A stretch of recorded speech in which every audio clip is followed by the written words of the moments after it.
आपण बघत आहात आपला हक्क मराठी न्यूज यूट्यूब चॅनल। आवाज आपल्या हक्काचा, शोध सत्याचा। नमस्कार, मी गंगाधर अत्रा, नीड संस्थेचा अध्यक्ष।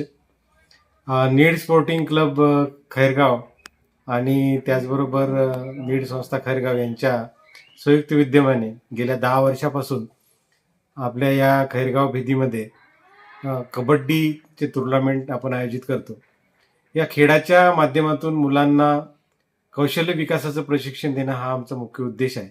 आणि आजपर्यंत आपण दरवर्षी आमच्याकडे हजारो विद्यार्थी येतात, त्यापैकी आम्ही आत्ता 450 विद्यार्थ्यांचा रोजगार, आमचं कौशल्य विकासाचं प्रशिक्षण दिलं आणि त्यांचे रोजगार आम्ही उपलब्ध करून दिलेले आहेत। यावर्षी देखील नीड स्पोर्टिंग क्लबच्या वतीने आणि नीड संस्थेच्या वतीने सामन्यांचं या ठिकाणी आयोजन केलेलं आहे आणि या माध्यमातून मुलांना अजून कौशल्य विकासाचं प्रशिक्षण देण्याचा आमचा मानस आहे।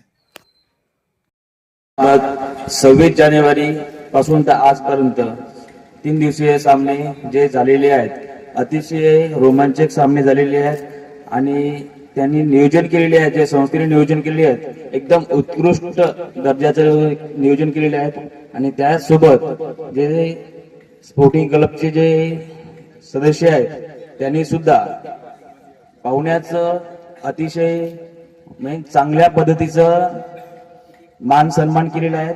आणि इथे जे संघ विजय आणि पराजय झालेले आहेत यांना सुद्धा पुढील वर्षासाठी शुभेच्छा देतो। थांबतो। आता आपण अंतिम टप्प्यात म्हणजे बक्षीस वितरणाच्या कार्यक्रमात, तर आता एका मिनिटात आपण सुरुवात करणार आहोत। तत्पूर्वी आपल्या 2च शब्दात आपला भाषण आटोपणारा, बोलणं आटोपणारा सगळ्या विजेत्या संघाचा सर्वप्रथम मी अभिनंदन करतो आणि पराजित